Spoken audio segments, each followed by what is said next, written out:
Welcome back to my channel and welcome to the May YouTube hop for a cherry on top. And this month our theme is our favorite tools. And on the one hand, it was really easy for me to choose my top one favorite tool. So I'm going to talk about that. But I also have like a long list of runners-up. So I kind of used all of them here on this layout we're going to be finishing together. But my number one favorite tool is stamps. And I use stamps on so many projects. And scrapbooking, journaling, art journaling. Stamps are what I always reach for. Stamps are what I collect and get a lot of pleasure from. And they're, in my opinion, really good value because, of course, you can use them again and again in lots of different ways. And so let me tell you a little bit about the stamps that I use for this project. They are mostly Tim Holtz stamps this time, though the alphabet that I use, and I'll talk a little bit more about my title, is an old one from Pink Fresh Studio, and I've used this many times. It's one of my favorites, but I think that I would recommend, if you don't have a standard favorite alphabet stamp, that you find one. And they're great. I mean, stickers are always helpful, but I think stamping out your titles is really satisfying. And there are so many possibilities for fonts, and yet, you know, finding like one that's a little quirky and one that's really basic and so forth. You can have a set of, say, 3 or 4, and they'll just take you a long way. So alphabet stamps, definitely great tool. Okay, so here are some of the new stamps from Stampers Anonymous and Tim Holtz. I didn't use this one on my page, but this is going to be so great for art journaling, and I'm really excited to jump into experimenting with using this one. This is it's called Tiny Prints, and it's going to be one that I know I'll use a lot. It creates a really beautiful vintage floral background, and we'll look at examples of that in a second. This one too, you might wonder, well, wow, just a couple big flowers, but the thing that's really cool about this, and Tim Holtz has demonstrated it, is how you can use it along edges, how you can kind of create your own pattern paper or your own distinctive card background that you can, you know, use in different ways. You could color it in with a great deal of detail. You could color it in loosely with colored pencils. I'm just really excited to explore it. Same thing for these flowers. I haven't had a chance to experiment with these for this particular project, but you know, pay attention because they're coming up for me. I'm gonna have lots of fun with them, I know. Okay, so that gives you an example of some of the ways this tool manifests itself in my recent arsenal of ways of attacking projects. There's going to be so much mileage from these stamps. And so I'll show you a little bit already with this project. I think maybe before I talk about the stamping, though, I should talk about my other favorite tools. All of these circles here were created with a steel rule die, and I really love the steel rule dies. I know some people use like I'm trying to think of the names of the machines, the electronic machines that you use with your computer. And I experimented with those for a while, but they're just not my favorite. I prefer the kind of really quick, spontaneous ability to grab a steel roll die and some paper and roll it through your machine. I have the old Tim Holtz Vagabond, which is still going strong, but I think a lot of people use a Big Shot or I'm not sure what they're called these days. There are probably lots of different tools and different sizes for it too. But the dies also are fun to collect the way stamps are, and some of them work in conjunction. You can get stamp die sets, which I think is also fun. Anyway, here I have a set of like nesting circle dies. So the nice thing about that is you can find just the perfect size you need for a different project. And so I grabbed one of those and just cut circles for this. So using that tool. The other tool besides stamps is stencils. And I'm also a big user of stencils, as you've seen from my other videos. let me show you the ones that I used for this. They, again, are the new ones in the shop by Tim Holtz. This brushstroke stencil is just so cool, and I just barely experimented with it here, as you'll see in a moment. And then this one thing I love about this set is it coordinates with the dies in another set of Tim Holtz. And so I'm really looking forward to using both the stencil and the dies together. And again, I'll show you in a minute where I use the stencil on this project. Okay, anything else on my list? Okay, the other tool that I use all the time is my sewing machine. Here I just used it to create a decorative stitched border along the bottom of this page. And but you can use it to stitch down titles, you can use it to stitch down other elements. Believe me, like, that works so much better than any adhesive. In a way, I wish I could kind of stitch everything, because when I go back through my scrapbooks, I'm often like, whoa, what is falling apart here? So yes, speaking of tools that attach things, I love the Tim Holtz Tiny Attacher. It's my go-to stapler. I have 2 of them. I reach for it all the time. I love to staple on like little sequins and other small elements, and certainly anything like transparency, like, it's so much easier than trying to glue it, and keeps it very secure. So any little stapler would work, but this one's like designed for scrapbooking. It's very heavy duty, and it's got little tiny staples, which are really cute. So I love this as a tool. Okay, I think that's enough talk about tools. Let me show you where I did the stamping, where I did the stenciling on my circles. And what I did was I created the stamping before I did the cutting of the circle. So you can see the little florals here, and this is in like the weathered wood. I did use Stormy Sky in Distress Oxide and Weathered Wood. The Weathered Wood is a little bit more gray, Stormy Sky a little more blue, but they're kind of these moody blues for my page. And then this is Scattered Straw, again using the tiny pattern. This is the peachy color, what's it called? I'm not remembering the name of that color in the Distress Oxide, but any kind of peachy or pinky color, I think, would create the same sort of effect. So that's the little tiny ones. The big florals, you can see how I stamped it just on part of the circle. I think it's such a cool effect. Did the same thing down here.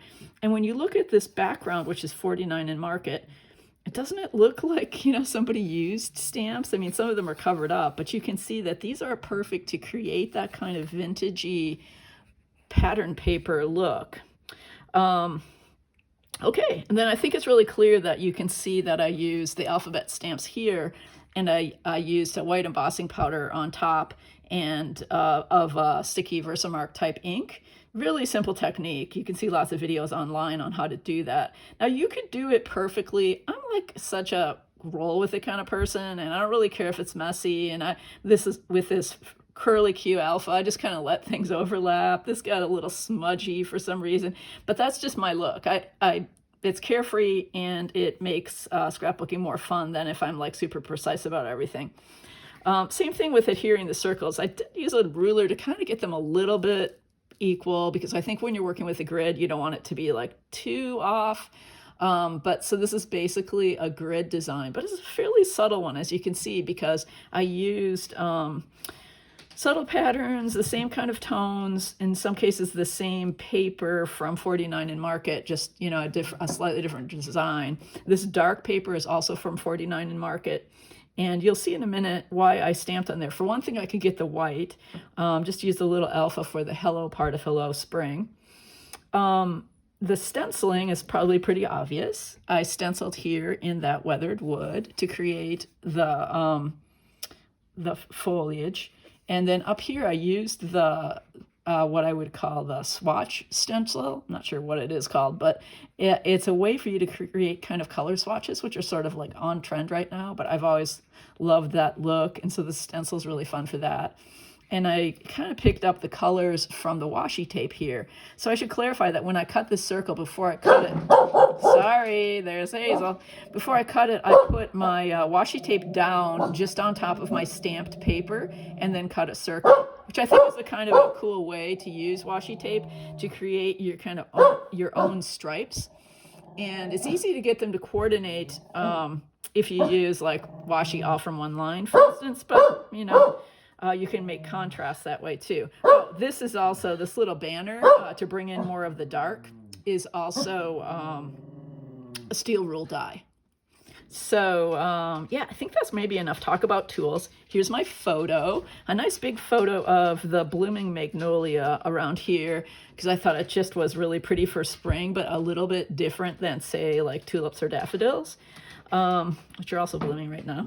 So I'm gonna go ahead. I've been thinking about like where to put this, and there are different options, but I think I want it kind of close to the title block, and you can see how the title block picks up the brown and the white in a way that I wanted. And I grabbed one of the 49 and Market tickets in the hickory color because it's also that brown that I wanted to bring in as a contrast to the blues and pale pink, orangey. I said pink, but there's a little bit of pinkish, peachish, yellow, and orange. So I'm thinking just right about there. And I already adhered the title block. And this is a little tag that I typed on, welcome back for spring. I did have to rip this and glue it because I didn't want to put this through my typewriter. I just didn't think it would really work. So there are limitations. I could have put this on sticker paper, but as I said, I'm good with grunge. Okay, so there are a million ways that I could embellish this, and I don't want to overdo it, but I know I want to do a few things. As I said, this brown ticket just kind of brings in a little bit more of the brown. I thought about, I'm pulling from some recent things like this flea market from Simple Stories, and I thought about something like with this brown frame, but now it's looking a little bit big for me. And this one is circular, which I don't really need more circles. I want to kind of go with some phrase stickers and some things that are aligned. But I do like this, how it picks up the floral design, picks up the kind of little mix of colors, and it's smaller. So I'm thinking, also this is a really pale circle. So I'm thinking I'm going to tuck that under there. And my whole point with the embellishment in some ways, ironically maybe, is to break up the grid. But I think one thing that's fun about grids is breaking them up and making them messy in one way or another. I definitely pulled out the Doodlebug white hearts, which I've been loving on other projects, because that will echo what we've got going on here with these whites. And so I'll use a couple there. There's also the possibility of the enamel dots I pulled out of maybe one of these light ones. Just kind of a lightish gray, but also a little bit of a flowery one. I don't know. I think it might be better going with a pale pink for contrast. I'm gonna keep it small, just a small pale pink on there. As I said, I want to look at some linear things, and so I pulled out from that Simple Stories sticker book some phrases that seemed appropriate, and I love this little blessed one because you do feel that way in spring, and it's the same, I don't know if it's going to focus on that, it's the same little fancy font as my title. Love these little happy accidents or coincidences. This one says my favorite. Take these off without ripping them. They're very delicate stickers in the sticker books. I do like how flat they are. Let's see. Think about where I want another. I'll probably add quite a bit up here, but let's start with this vertical element that says my favorite. And this is a nice echo from the sticker book, a smaller one. So I think where we might want to use this, maybe right along here. Okay, and so we've got a vertical here and here. Oh, I definitely want to use this one because it's got just a little bit of a kind of lavender that's like in my washi tape here, and I want to stamp the date on it. So I'm thinking maybe down here, as long as it's going to be a home for my date. Okay, that's a very tiny touch and doesn't look completely vertical, so I think I'll add this third one. This third strip of, do I want it under the date? I think I do. I think I'm just going to layer it, make this, I think I keep saying vertical, this horizontal element more accentuated by putting that under it. Okay, that's probably it. I did pull out, there's so many great rub-ons right now, and most of these are too big for my page, but I'm kind of looking to see, there is this 49 in Market Inkwell is what it's called, that I've been using a lot. I guess I've been on a kind of a blue kick for some reason. And I think one of these small bits could work well in here, so let's try that. There's also a title or a phrase block from the rub-ons that is a possibility. Let's see. I think I'd originally thought right around here, but that's not really going to work. Yeah, maybe we'll add a little bit here.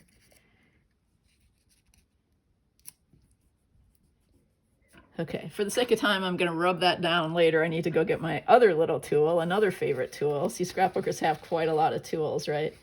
Okay, and then the little phrase, the 49 Market sets come with these. Which one was I thinking about here? Captured. I think so. It's got blue and a darker blue, so we'll at least think, and it's another horizontal to break up the circles.